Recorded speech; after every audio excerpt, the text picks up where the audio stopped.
അങ്ങനെ ഭക്തലക്ഷങ്ങൾ ഭക്തിയോടെ കാത്തിരുന്ന മകരവിളക്ക് ഇന്നാണ്. തിരുവാഭരണ ഘോഷയാത്ര വൈകുന്നേരത്തോടുകൂടി സന്നിധാനത്തേക്ക് എത്തും. പിന്നീട് ആ തിരുവാഭരണം അയ്യപ്പ വിഗ്രഹത്തിൽ ചാർത്തിയുള്ള ദീപാരാധന നടക്കും. ദീപാരാധന നടക്കുന്ന സമയത്ത് പൊന്നമ്പലമേട്ടിൽ മകരജ്യോതി തെളിയും. അത് കണ്ട് ഭക്തലക്ഷങ്ങൾ ഭക്തിയുടെ നിർവൃതിയിൽ ഭക്തിയിൽ മുങ്ങുന്ന സമയം കൂടിയാണത്.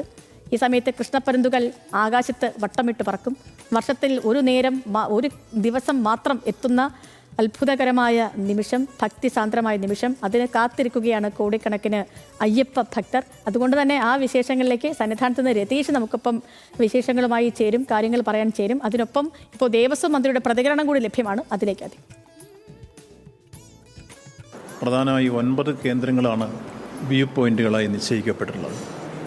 ആ വ്യൂ പോയിന്റുകളിലെല്ലാം തന്നെ പോലീസിനെയും ഫയർഫോഴ്സിനെയും വനപാലകരെയും പ്രത്യേകമായി വിന്യസിച്ചിട്ടുണ്ട്.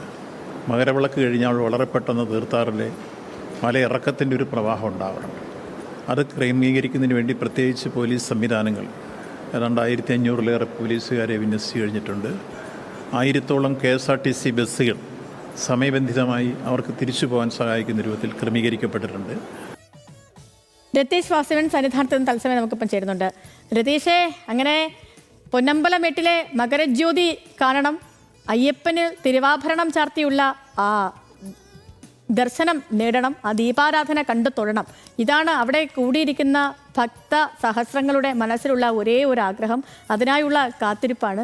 ഏതുവരെ ഒരുക്കങ്ങളൊക്കെ അന്തിമഘട്ടത്തിലെത്തിയത് ഇന്നലെ തന്നെ ദേവസ്വം ബോർഡ് പറഞ്ഞിരുന്നു. അപ്പോൾ അങ്ങനെ തന്നെയാണോ കാര്യങ്ങളൊക്കെയും? ഇത്തവണ കർശന നിയന്ത്രണങ്ങളോടുകൂടിയാണ് മകരജ്യോതി ദർശിക്കാൻ ഈ ഭക്തർക്ക് അനുമതി ഉള്ളതും അവിടെ നിയന്ത്രണങ്ങളുള്ളതും. അപ്പോൾ എങ്ങനെയാണ് ഒരുക്കങ്ങളൊക്കെ അവിടെ നടക്കുന്നത്? വിശേഷങ്ങൾ എന്തൊക്കെയാണ് രതീഷ്?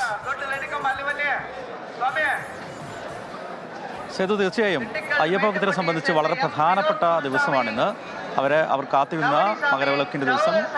ലക്ഷക്കണക്കിന് വിശ്വാസികളാണ് സന്നിധാനത്ത് എത്തിയിട്ടുള്ളത്. ഈ വിശ്വാസികൾക്കൊക്കെ എല്ലാം തന്നെ മകരവിളക്ക് ദർശനം കാണാനുള്ള സൗകര്യങ്ങളും ദേവസ്വം ബോർഡ് ഒരുക്കിയിട്ടുണ്ട്. നേരത്തെ 10 ഇടങ്ങളിലായിരുന്നു ഈ വ്യൂ പോയിന്റുകളായി നിശ്ചയിച്ചിരുന്നത്. എന്നാൽ ചില സാങ്കേതിക കാരണങ്ങളാൽ 9 എണ്ണമായി കുറച്ചിട്ടുണ്ട്. മാത്രവുമല്ല, ഹൈക്കോടതിയുടെ കർശന സുരക്ഷാ നിർദ്ദേശം കൂടെ ഈ ഘട്ടത്തിലുള്ളതുകൊണ്ട് ദേവസ്വം ബോർഡും അത്തരത്തിലുള്ള കർശനമായ മാർഗനിർദ്ദേശങ്ങൾ പാലിക്കുന്നുണ്ട്. നേരത്തെ കൂടുതൽ ആളുകൾ ഭക്തർക്ക് എത്താനുള്ള സാഹചര്യം ഉണ്ടായിരുന്നെങ്കിലും ഇന്ന് 35,000 ഭക്തരെ മാത്രമാണ് സന്നിധാനത്ത് പ്രവേശിപ്പിക്കുക. മാത്രവുമല്ല, 10 മണി മുതൽ നിലയ്ക്കലിൽ നിന്നും അതിനുശേഷം 11 മണിക്ക് ശേഷം പമ്പയിൽ നിന്നും തീർത്ഥാടകരെ സന്നിധാനത്തേക്ക് പ്രവേശിപ്പിക്കുന്നില്ല. മാത്രവുമല്ല, കർശന സുരക്ഷാ പരിശോധനയും പോലീസിന്റെ നേതൃത്വത്തിലുണ്ട്. അർദ്ധസൈനികർ ഉൾപ്പെടെയുള്ള സുരക്ഷാ സേനയും സന്നിധാനത്തും ശബരിമലയിലും തമ്പടിച്ച് കാര്യങ്ങൾ നിയന്ത്രിക്കുന്നുണ്ട്. കൃത്യമായി ദർശനം സുഗമമായി സാധ്യമാക്കുക, മറ്റു തടസ്സങ്ങളില്ലാതെ സാധ്യമാക്കുക, കോടതിയുടെ സുരക്ഷാ നിർദ്ദേശം ഉള്ളതുകൊണ്ട് മാത്രമാണ് ഭക്തരുടെ ഒരു നിയന്ത്രണം ദേവസ്വം ബോർഡിന് നടത്തേണ്ടത് വന്നതെന്ന് ദേവസ്വം മന്ത്രി VN വാസവൻ സൂചിപ്പിക്കുകയുണ്ടായി. എന്തായാലും എത്തിയ ഭക്തർക്ക് സുഗമമായ രീതിയിൽ ദർശനം ഒരുക്കുന്നതിനുള്ള സംവിധാനങ്ങൾ പൂർണ്ണമായും ദേവസ്വം ബോർഡ് ഒരുക്കി കഴിഞ്ഞു. നമുക്കറിയാം, സന്നിധാനവും ഒക്കെ തന്നെ മനോഹരമായ വർണ്ണ പൂക്കൾ കൊണ്ട് അലങ്കരിച്ച് മനോഹരമാക്കിയിട്ടുണ്ട്. ഉച്ചയോടെ പമ്പയിലെത്തുന്ന തിരുവാഭരണ ഘോഷയാത്ര വൈകിട്ടോടെ സന്നിധാനത്തെത്തും.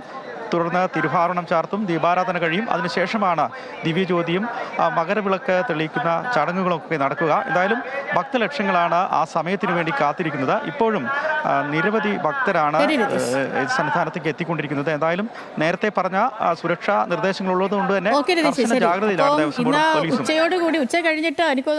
ഉച്ച കഴിഞ്ഞ് മകര സംക്രമ അഭിഷേകം നടക്കും.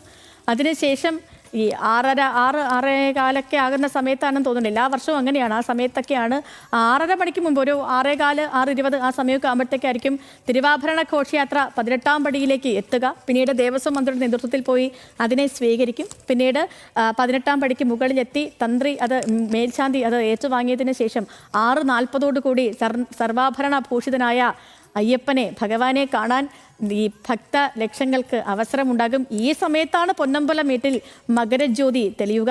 ആ മകരജ്യോതി തെളിയുന്ന സമയത്ത് കൃഷ്ണപ്പരുന്ത് 3 വട്ടം അവിടെ വട്ടം വിട്ട് പറക്കും. പിന്നീട് ഭക്തിയുടെ പരകോടിയിൽ ഭക്തജനങ്ങളൊക്കെയും ലയിക്കുന്ന അത്യപൂർവ നിമിഷമാണത്. ആ നിമിഷത്തിന് വേണ്ടിയാണ് കോടിക്കണക്കിന് അയ്യപ്പ ഭക്തർ ഓരോ വർഷവും കാത്തിരിക്കുന്നത്, വ്രതം നോറ്റ് കാത്തിരിക്കുന്നത്. പിന്നെ ഇക്കുറി ഈ സാധാരണ മകരവിളക്ക് ദർശനമൊക്കെ കഴിഞ്ഞതിന് ശേഷം, മകരജ്യോതി ദർശിച്ചതിനൊക്കെ ശേഷം തിരിച്ച് ഇറങ്ങാൻ തിരക്ക് കൂട്ടുന്ന ഭക്തരെ എല്ലാ വർഷവും കാണാറുണ്ട്. അപ്പോൾ ഇത്തവണ അത്തരം തിരക്ക് കൂട്ടലുകളൊന്നും വേണ്ടെന്ന് ദേവസ്വം വകുപ്പ് നേരത്തെ തന്നെ അറിയിച്ചിരുന്നു. പ്രത്യേകിച്ച് ദേവസ്വം ബോർഡ് പ്രസിഡന്റ് ജയകുമാർ അടക്കം വാർത്താ സമ്മേളനം നടത്തിയ അക്കാര്യങ്ങളൊക്കെ പറഞ്ഞതാണ്. കാരണം താഴെ ഈ ഭക്തർക്ക് എല്ലാവരെയും കൊണ്ടുപോകാൻ പാകത്തിന് KSRTC ബസ്സുകളൊക്കെ സജ്ജീകരിച്ചിട്ടുണ്ട്. അതുകൊണ്ട് ആരും തിരക്ക് കൂട്ടി ഇറങ്ങേണ്ട ആവശ്യമില്ല. അങ്ങനെ